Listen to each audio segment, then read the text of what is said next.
अनुभव करना रे भाई। देखो, आत्म अनुभव करना रे भाई, जब लो भेद ज्ञान नहीं उपजे, जन्म मरण दुख भरना रे भाई। ठीक है, जब तक भेद ज्ञान नहीं होगा तब तक क्या करना पड़ेगा? तो कह रहे कि जन्म और मरण तो करना ही करना पड़ेगा। तो सबसे पहला काम भेद विज्ञान करना, तत्वार्थ करना, तत्व ज्ञान करना, ये बहुत जरूरी है। सो आत्म ज्ञान है ना करना रे भाई। फिर लिखा है आत्म पढ़ नव तत्व बखाने, व्रत तप संयम धरना रे। यानी कि सबसे पहला काम आत्मा को जानो, फिर नव तत्व बखाने, नव तत्व के बारे में जाने, फिर व्रत तप संयम करना रे। चारित्र पहले, सबसे पहले श्रद्धा, फिर ज्ञान और फिर चारित्र। तो तीनों यहां पर आ गया। फिर आत्म ज्ञान बिना नहीं कारज, जोनी संकट पर ना रे। कह रहे कि आत्मज्ञान के बिना कोई कार्य संभव नहीं है।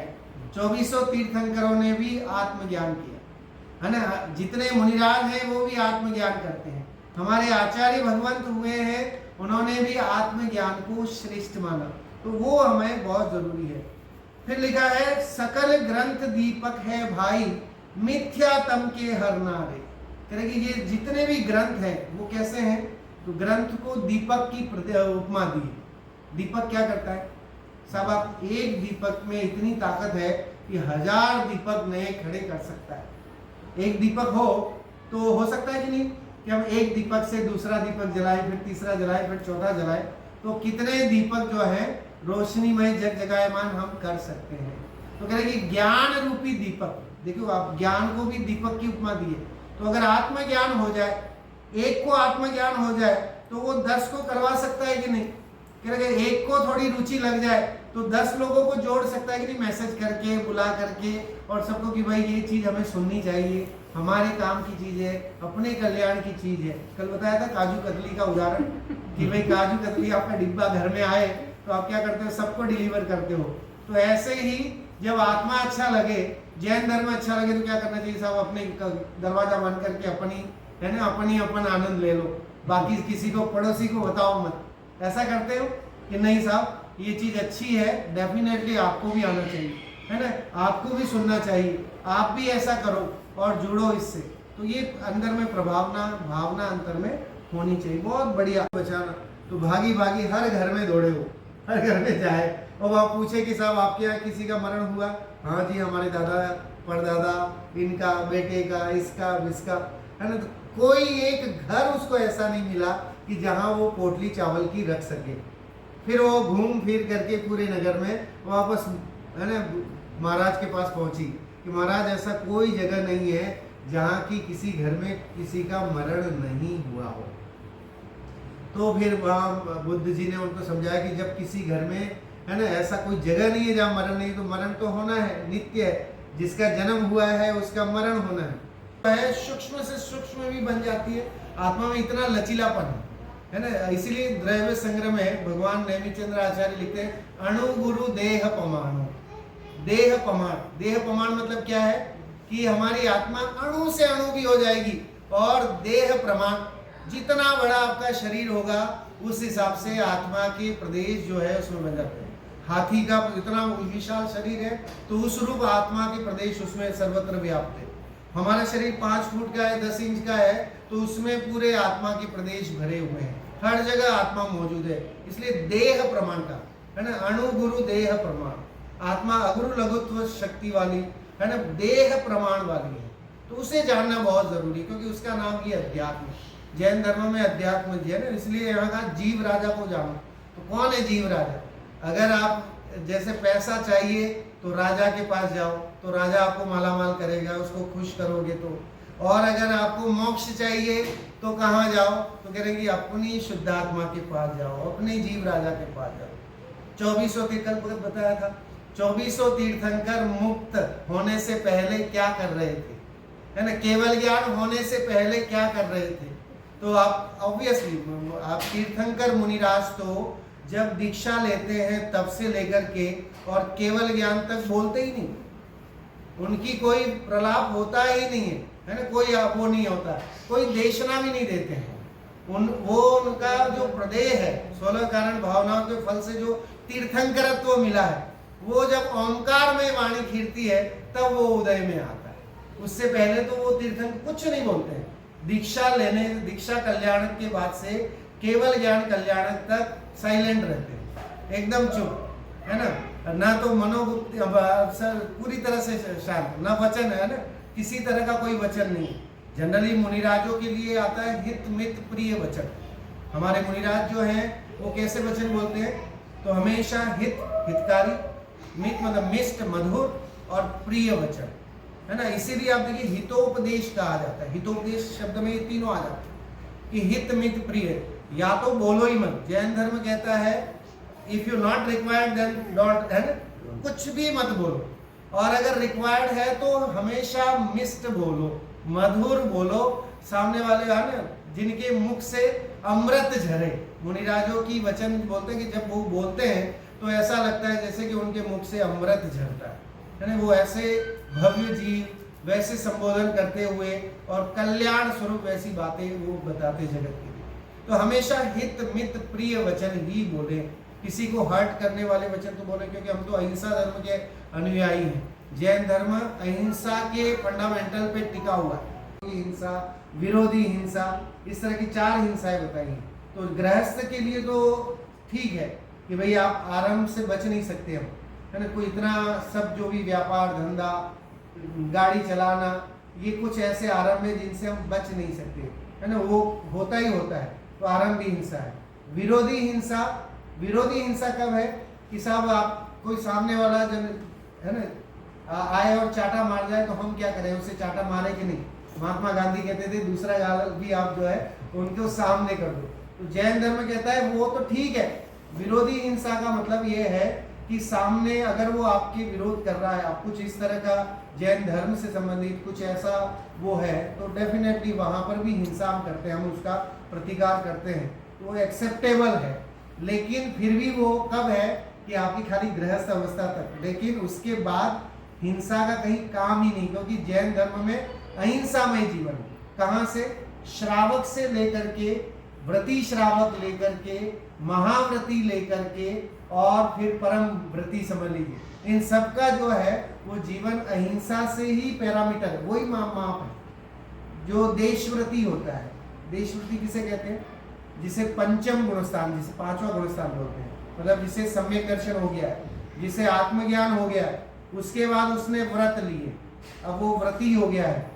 तो व्रती होने के बाद वो प्रतिमा, 11 प्रतिमाधारी जो जीव होते हैं, वो 11 प्रतिमाधारी उन्हें बोलते हैं देशव्रती, पंचम गुणस्थान होती है। तो वहां वे सब उसका पालन क्यों करते हैं, 11 प्रतिमाओं का, कि रात्रि भोजन नहीं करना, छान कर जल पीना, या और बाकी के जो भी हित मित प्रिय वचन बोलना, सदाचारमय जीवन जीना, ये सब क्यों करते हैं।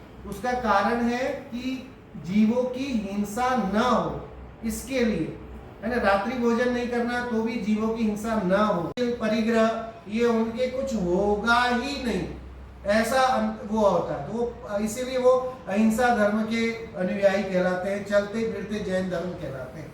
मुनिराजों को चलता फिरता जैन धर्म कहते हैं, है ना। जैन धर्म का प्रतिरूप देखना है तो मुनियों के चरित्र को देखें, क्योंकि उन्हें ना काहू से दोस्ती, ना काहू से वैर, वीतरागता पहला लक्षण उनका। फिर है दूसरा, देखिए इसलिए मुनिराज, जब अरहंतों की चर्चा आती है ना, केवल ज्ञान की बात, तो अब जब ये महाव्रत की अवस्था आई, उसके बाद निष्कषाय, कषाय परिणाम भी कम होते जाते हैं। मुनिराजों के 3 कषायों का अभाव हो जाता है ना। 4 कषाय मानिए, अनंतानुबंधी, प्रत्याख्यान, अप्रत्याख्यानावर्णी और संजीवलन, ऐसे 4 कषाय होती है। वैसे क्रोधमान माया लोभ सुना होगा आपने, है ना, कि हमने तो 4 कषाय सुनी है, क्रोधमान माया लोभ। तो एक्चुअल में वो 4 कषाय वो है, उसका रूप ही है अनंतानुबंधी, उसके साथ 4 आप ये रूप लगाए कि अनंतानुबंधी क्रोध, अनंतानुबंधी मान, अनंतानुबंधी माया, अनंतानुबंधी लोभ, ऐसे 4 करेंगे तो 4 × 4 16 कषाय हो गए।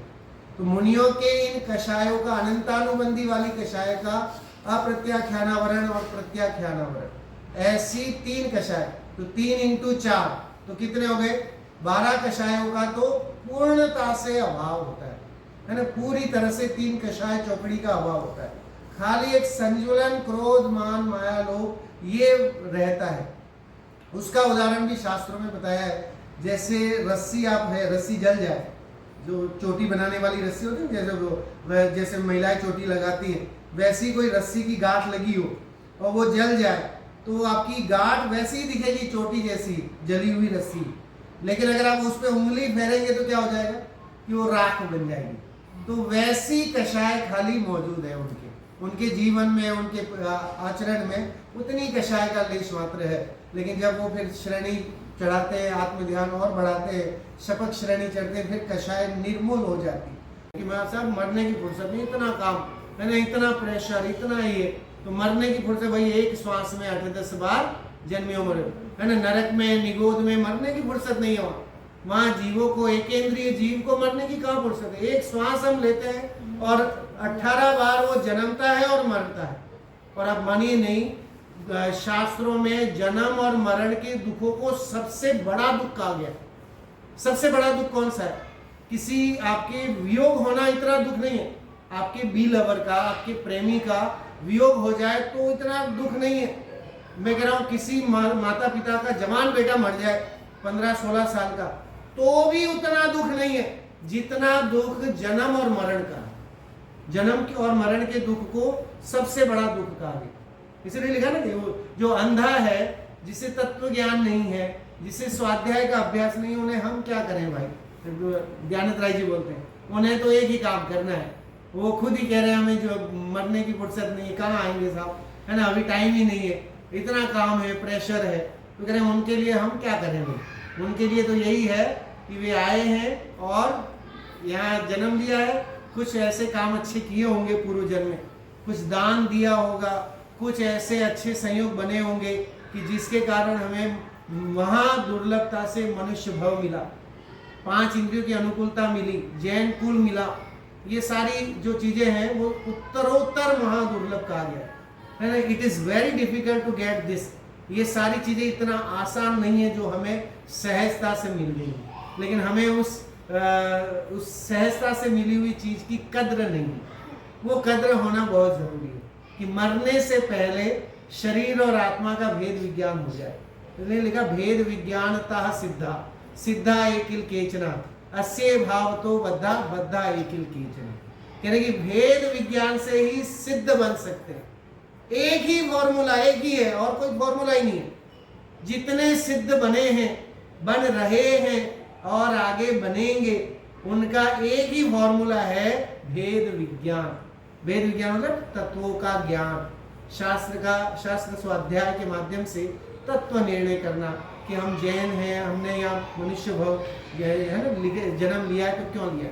शाम न विद्या न तपो न दानम, ज्ञानम न शीलम न गुणो न धर्मम, ते मर्त्य लोके भुवि भार भूता, मनुष्य रूपेण मृगाश्चरन्ति।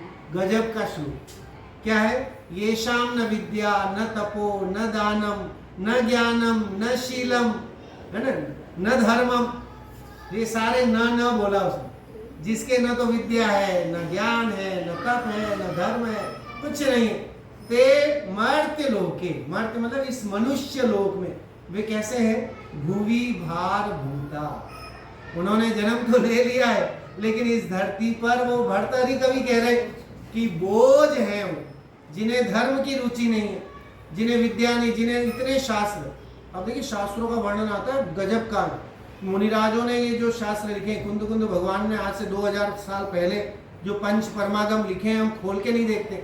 हम जैन हैं लेकिन पंच परमा, कईयों को तो नाम ही नहीं पता कि पंच परमागम कौन से हैं। हम मंगलम भगवान वीरो, मंगलम गौतमो गणी, मंगलम कुंद कुंदाद्यो बोलते हैं, है ना, नाम लेते हैं खाली। लेकिन वो कौन थे कुंद कुंद, उन्होंने क्या गजब काम किया, है ना, कौन से जीव राजा को दिखा। उन्होंने ये प्रतिज्ञा की शास्त्र में, समय सार ग्रंथ में कुंद कुंद भगवान ने प्रतिज्ञा की कि मैं आपको आत्मा हाथ में रखे हुए आंवले की तरह दिखा दूंगा।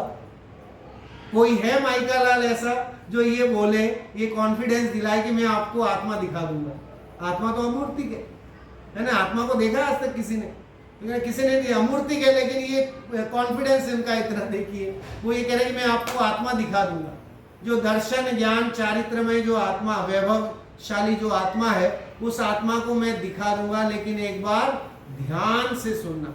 5वीं गाथा में उन्होंने कहा छल ग्रहण मत करना, ठीक है। और 5वीं गाथा अगर आप पढ़ेंगे, इसमें गजब की गाथा है कि इसमें आप ध्यान से सुनना, मैं सारी बात आपको बताऊंगा, लेकिन कहीं भी छल ग्रहण मत कर लेना, उल्टा सीधा मत समझ लेना। जैन धर्म जो है शादवादमय धर्म है, अनेकांतमय धर्म है। जैन धर्म की ये 2 बड़े पाए हैं जिस पर जैन धर्म टिका हुआ है। सिर्फ अगर ये देखें कि मैं इस प्रसिद्धि का पिता ही हूं, आप यही मान के बैठ जाएं तो क्या संभव है क्या? कि नहीं साहब, मैं किसी का पति भी हूं, मैं किसी का भाई भी हूं, मैं किसी का बेटा भी हूं, मैं किसी का शिक्षक भी हूं, ठीक है। मैं अलग अलग, वस्तु एक है, लेकिन उस वस्तु में धर्म कितने? तो कह रहे अनंत धर्म है। एक वस्तु में अनंत धर्म है। तो उन अनंत धर्मों को जानने वाला जो है वो अनेकांत, और उसको प्रतिपादित करने वाला, उसको बताने वाला कौन है? तो कह रहे शादवाद। तो वस्तु में तो अनंत धर्म है, सब मौजूद है। अब उसको किसने कहा? तो कह रहे हमारे तीर्थंकरों की वाणी में आया, गणधरों ने उसे गूथा, आचार्य भगवंतों के माध्यम से हमारे पास यहाँ उपलब्ध है। तो ये भगवान महावीर की वाणी, जिसमें ये बताती है कि वस्तु में अनेक धर्म है। शादवाद जो है, शाद अस्ति शाद नास्ति। जैन धर्म इस अपेक्षा से मानता, आप किसी एक एंगल से मानोगे तो क्या होगे कि वहां विसंवाद खड़ा होता है ना। एक एंगल से मानोगे तो विसंवाद खड़ा होगा, लेकिन अगर आप वस्तु के अनेकांतात्मक रूप और शादवाद रूप से मानोगे तो वहां पर संवाद होगा।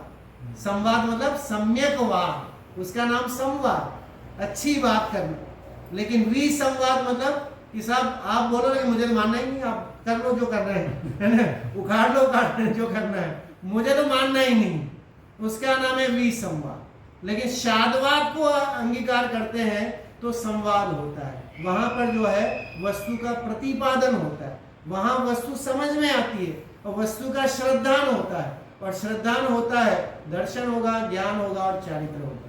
और दर्शन, ज्ञान और चारित्र ही जैन धर्म है ना। वही रत्नत्रय बोलो ना, रत्नत्रय, तो रत्नत्रय ही तो धर्म है।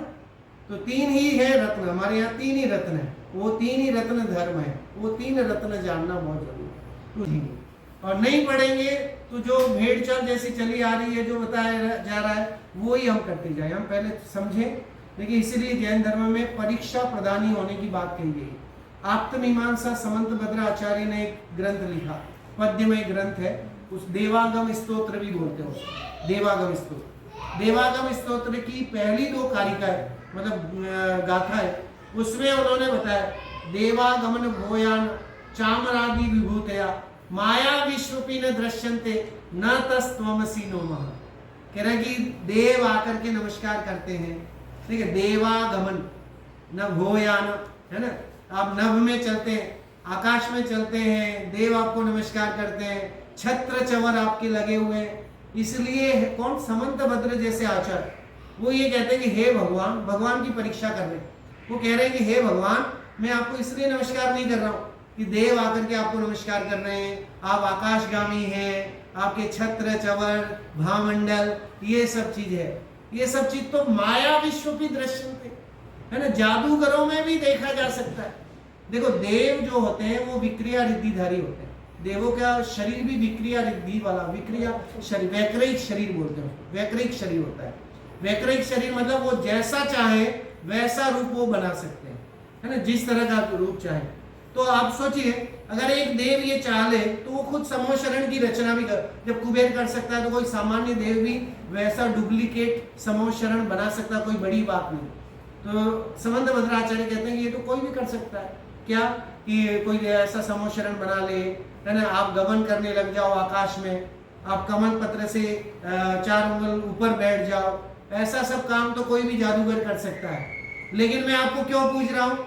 तो वाले लिखा है कि सत्वमेवसि निर्दोष। दूसरी गाथा, पहली गाथा में तो ये कहती है कि हे भगवान, आप इन कारणों से मैं आपको नमस्कार नहीं कर सकता, क्योंकि ये तो कोई भी कर सकता है। दूसरी गाथा में बताया कि आखिर मैं आपको क्यों नमस्कार कर रहा हूँ? लिखा सत्वमेवसि निर्दोष हो, हे भगवान, हे वितरागी देव, आप ही निर्दोष हो। क्यों? सत्वमेव असि निर्दोषो युक्ति शास्त्रा विरोधी वा। मैंने युक्ति लगाई, मैंने दिमाग लगाया कि मेरे ये जो भगवान हैं वही सच्चे हैं, वो वितरागी है, वो सर्वज्ञ है और वो हितोपदेशी है, तो वही सच्चे हैं। ये मेरी युक्ति से मैंने निर्णय किया। फिर शास्त्र से मैंने प्रमाणित किया। मैंने शास्त्र में पढ़ा कि जिन अरहंत भगवान को मैं नमस्कार करता हूँ वो उनको नमस्कार करने का कारण क्या है, तो शास्त्र में मैंने पढ़ करके निर्णय किया, प्रमाणित किया। युक्ति शास्त्रा विरोधी वा, युक्ति से भी और शास्त्र से कोई विरोध नहीं आया, है ना। वीतरागता में कोई विरोध नहीं। हमारे देव शास्त्र गुरु इन तीनों में एक कॉमन लक्षण क्या है, तो कह रहे वीतरागता, है ना। वीतरागता की पोषक ही जिनवाणी कहलाती है। यह है मुक्ति का मार्ग हमें जो, है ना, हमको जो दिखलाती है। तो हम वीतरागता की बात बताती है। मुनिराज कैसे हैं, तो साहब उनको चलते फिरते वीतरागी संत। सुए की वो होती है रहट, पानी भरने के लिए वो एक उसमें पत्थर का वो लगा रहता था, तो उससे क्या है वो रस्सी डालते थे। आपके यहाँ तो था पूरा तो रस्सी डालते थे, तो क्या करते ऐसे खींचते जाते उस पत्थर पर, तो क्या होता है रस्सी में इतनी ताकत है कि उस पत्थर को क्या कर देता है अपनी शेप में बना देता। जबकि रस्सी तो कैसी है, सॉफ्ट है, कोमल है, लेकिन कंटिन्यूएशन जो उसका है वो उसका समझ लीजिए कि ऐसा वो कर देता है कि डेफिनेटली आगे वो सफलता मिल जाती है। तो आज अगर हमने एक बूंद सुना है, थोड़ा सुना है, कल और सुनेंगे, धीरे धीरे और रुचि बढ़ेगी, तो डेफिनेटली वो रसरी आवत जात वाला काम हमारा होगा और अपने आत्मा के उपवन में सम्यक के फूल जरूर खिलेंगे। हम सब सम्यक दृष्टि हों और शीघ्र ही सिद्धालय में विराजमान हो। इस मंगल भावना के साथ बात को विराम देता हूँ। जय जय।